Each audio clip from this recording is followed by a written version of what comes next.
Bonjour à tous, j'espère que vous allez bien.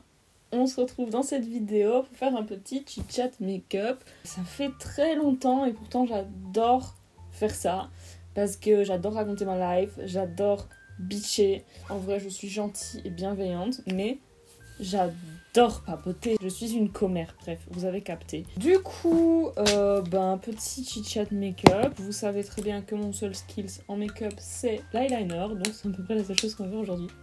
Sur un petit eyeliner graphique. Vous allez voir, ça va être incroyable. De quoi est-ce que je voudrais vous parler? Eh bien, d'abord, on va faire un point sur comment je vais moi. Tout le monde s'en fout, hein, mais... Je suis actuellement dans une période d'anxiété extrême et vous avez même pas idée à quel point, en fait, c'est un enfer. En fait, c'est impossible de parler et de faire du make-up en même temps. Je comprends pas le principe, mais bref, c'est pas grave. Ouais, période d'anxiété extrême. Pourquoi? Parce que tout simplement, je suis en train de terminer mes études et j'ai... En fait, une fois j'ai l'impression que j'ai 1000 choses à faire et le jour d'après j'ai l'impression que j'ai rien à faire. Du coup, en fait, je n'arrive pas du tout à évaluer la quantité de travail que je dois fournir, ce qui est plutôt problématique, on va pas se mentir. Qui plus est, je suis quelqu'un qui appréhende énormément, enfin bref, ça c'est typique de l'anxiété. Mais genre, comme je vous disais, je suis capable de m'imaginer ce qui va se passer dans 6 mois, 1 an, 5 ans, 10 ans, ce qui me procure généralement une angoisse de dingue. Et là, je vais finir mes études et la question du après est assez imminente en fait.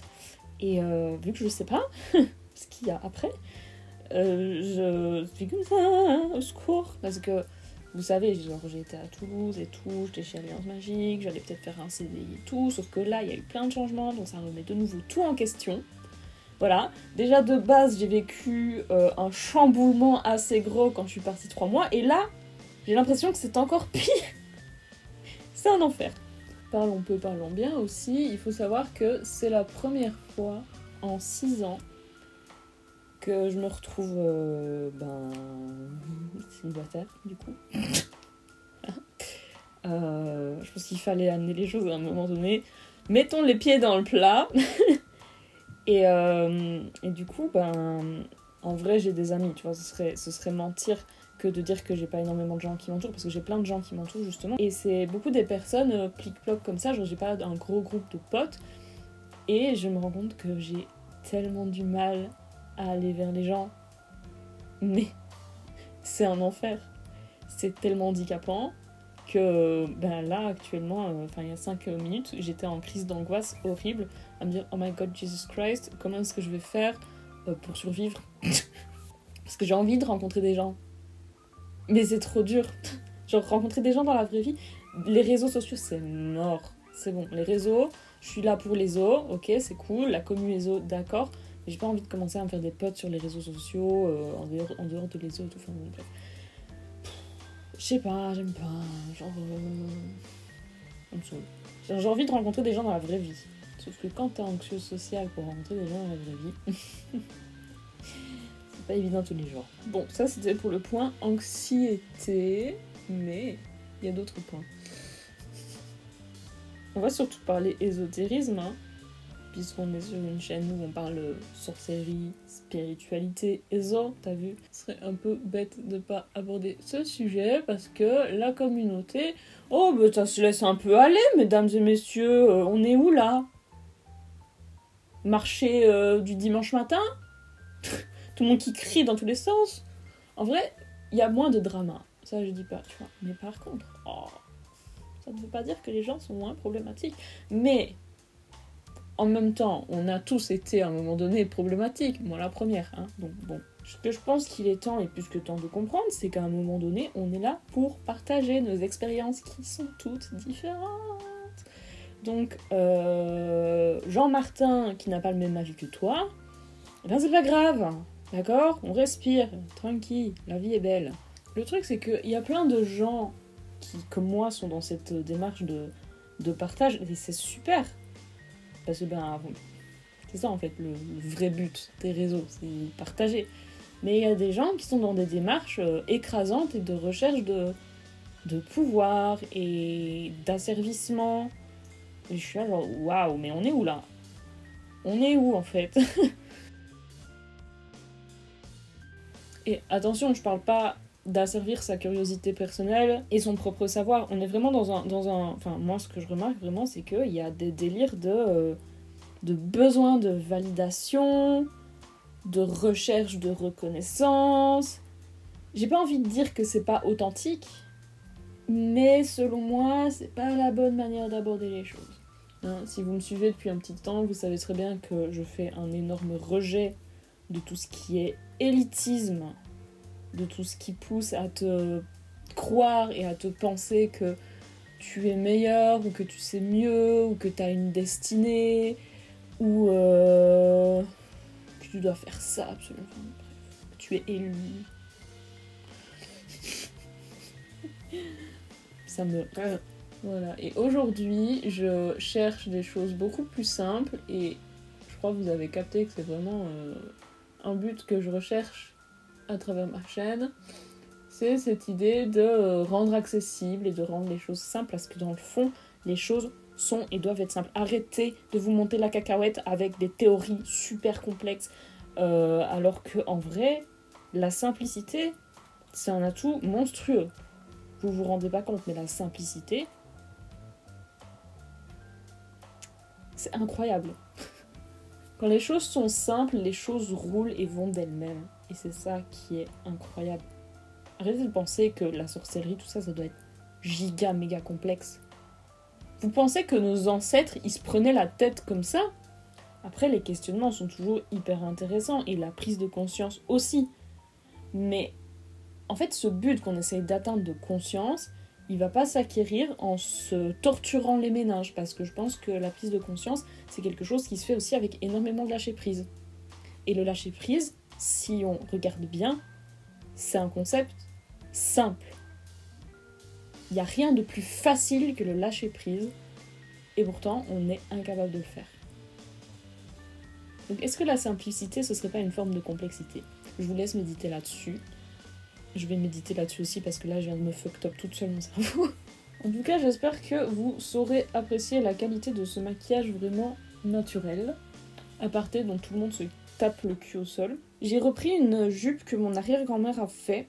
Donc imaginez là, en fait, regardez, je porte une jupe qui a été cousue par mon arrière-grand-mère. Est-ce que c'est pas genre giga stylé? Elle était un peu grande, du coup j'ai fait des pinces et j'ai cousu moi-même. Il faut savoir que ça faisait plus d'1 an que j'avais pas touché une machine à coudre, parce que j'étais un peu genre dégoûtée, parce que j'ai fait des études en mode où il fallait coudre, et je suis une sombre crotte. Je suis pas très douée pour coudre, mais ça me fait grave plaisir, et en vrai c'est grave passable ce que j'ai fait, grave contente de moi.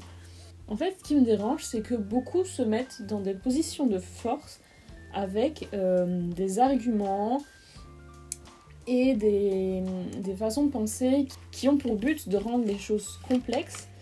Et mais en fait, c'est de la manipulation mentale, genre de ouf. À un moment donné, et en politique, c'est très utilisé, utiliser des grands mots hyper compliqués et tout, juste pour te retourner le cerveau et te dire putain, cette personne elle est trop intelligente. Alors que, en vrai de vrai, les concepts ils sont pas si compliqués. Le marketing aussi, parlons-en, je pense que c'est important d'en parler. Ça fait quelques années maintenant que la spiritualité est vraiment devenue hyper marketing. Alors, est-ce qu'on peut en vouloir à des personnes passionnées qui demandent un retour quand elles partagent ce qu'elles aiment? La question c'est, on est tous d'accord que personne ne pourra vous former à la sorcellerie à part vous-même. Mais est-ce que c'est mal de demander, dans le raisonnable bien sûr, de demander quelque chose en échange du fait de donner accès à ces informations propres? Est-ce que c'est compréhensible ce que je dis? Je ne sais pas. En fait, pour vous donner l'exemple, genre, moi, passionnée par les autres depuis 6 ans, je recherche, je fais mon blabla, je fais mes trucs, je partage. On se doute que vivre de sa passion, c'est très très compliqué. Vivre de l'ésotérisme, c'est très très compliqué. Donc, est-ce qu'on pourrait m'en vouloir de faire payer de l'information? Alors, bien entendu, je pense qu'il y a une manière de faire. Je pense qu'il y a des gens qui abusent très clairement. Des choses qui sont extrêmement chères ou des gens qui vous vendent des choses qui en fait juste n'existent pas. Hein. Des formations de spiritualité, c'est vous qui vous formez. Alors oui, un cercle d'échange, un cercle de partage où voilà, vous payez l'organisation, vous payez le temps que la personne a mis pour créer cet atelier, créer cet endroit de partage et d'échange. Oui, mais par contre, genre, on peut pas vous vendre une formation. Genre, c'est pas parce que vous allez vous former à telle chose que vous allez être compétent dans le domaine de la spiritualité. C'est pas parce que vous allez aller à telle retraite, tel truc, tel machin, que vous allez évoluer sur votre chemin spirituel. Le chemin spirituel, c'est quelque chose qui se fait en vous.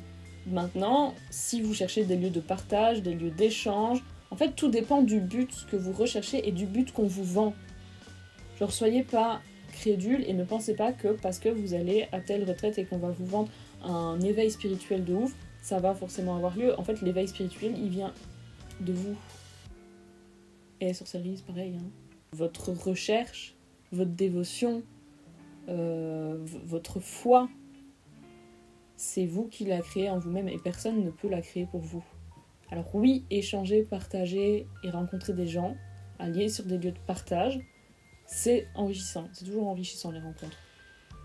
Alors il y a des rencontres payantes, il y a des rencontres pas payantes, mais ne payez pas l'éveil spirituel. Payez la rencontre, payez l'endroit où vous allez, l'organisation.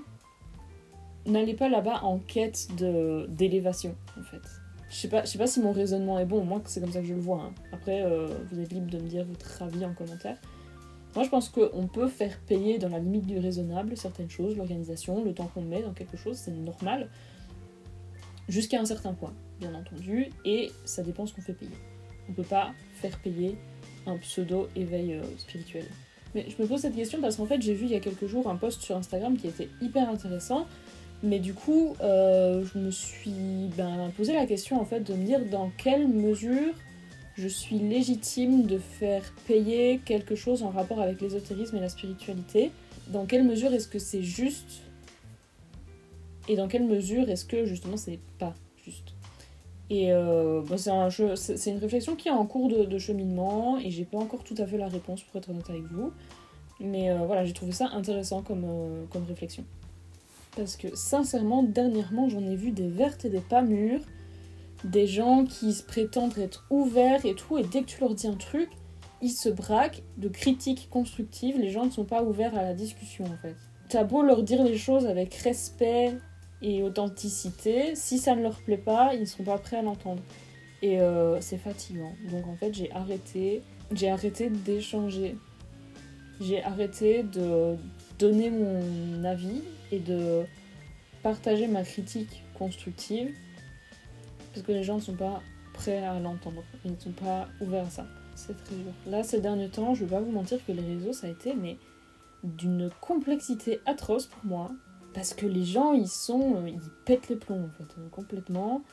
Et ils sont dans une recherche, justement, de validation et de marketing et de reconnaissance. Et les buts ne sont pas bons. Il y a des gens qui le font très bien. Il y a des gens qui sont super. Je suis désolée, mais je peux pas. Et j'ai arrêté, en fait, ce genre de collaboration, à part avec les gens vraiment que je connais. Vraiment, les dernières collaborations qu'on a essayé de me refourquer, ça s'est très mal passé. Donc j'arrête. Parce que, en fait, juste j'ai eu l'audace de dire désolé, mais ça ne va pas, c'est pas possible, il faut qu'on trouve une autre solution. Et les gens, ils se braquent. Les gens se braquent dès que tu leur dis un truc. Donc, flemme. Mais une masse flemme venue du néant. Très compliqué de mettre de l'eyeliner par au-dessus l'autre eyeliner. Je vais remplir mes traits d'eyeliner, je reviens dans 2 minutes. Après, bon, on blablate, mais il n'y a pas que du mauvais dans cette communauté. Ce qui est fatigant, ce sont les problèmes de cette communauté. Mais il y a un tas de personnes qui sont géniales et avec qui j'adore échanger et qui m'ont appris des choses et à qui j'ai pu apprendre des choses. Et moi, je suis très très fière de la communauté que j'ai pu créer. que j'ai rassemblé entre énormes guillemets. Mais à chaque fois, je suis très souvent déçue parce que je pense très souvent que les gens, ils sont dans une démarche de partage et par derrière, en fait, tu te rends compte parfois qu'en fait, ils sont dans une démarche d'écrasement. Et ben, j'ai la flemme, tout simplement, parce que ben, j'aime pas ça. En même temps, qui aime se faire écraser? On a parlé du marketing, je vous ai dit que mes partenariats, c'était de la merde. Mais ouais, mais les partenariats, parlons-en encore un peu. Parce que y a pas mal de gens qui se lancent dans l'influence entre guillemets spirituelle et tout. Est-ce que c'est mauvais? Est-ce que c'est bon? J'en sais rien parce qu'en soi, je me considère comme influenceuse entre énormes guillemets parce que bah, y a rien à faire à partir du moment où il y a un certain nombre de personnes qui te suivent. Tu as une certaine influence, tu as une certaine notoriété. Pas besoin de reconnaissance, mais les gens t'écoutent. Et moi, je poursuis cette démarche de je partage, vous prenez pas, c'est propre à vous. Donc cette notion d'influence, je pars surtout dans l'idée de partager, mais pas forcément d'influencer ou d'inciter les gens à faire des choses. Alors forcément, si tu partages avec ton cœur, avec ton authenticité, les gens ils vont se dire waouh, c'est génial, j'ai envie de tester. Donc là, à partir de ce moment-là, tu as une influence qui peut être bénéfique. Il n'y a pas que des influences qui sont bénéfiques. Mais on est de toute façon influencé par tout le temps, tout le monde. Hein. Donc chacun à son niveau a une certaine influence sur ses amis, sa famille, les gens qu'il rencontre. J'essaie d'avoir une influence bénéfique, une inspiration pour eux, sans jamais avoir cette recherche et ce besoin de reconnaissance, même si je comprends en soi. Hein. Je sais très bien que c'est compliqué de ne pas avoir d'attente derrière. Hein. Moi la première, j'ai été dans la recherche de reconnaissance.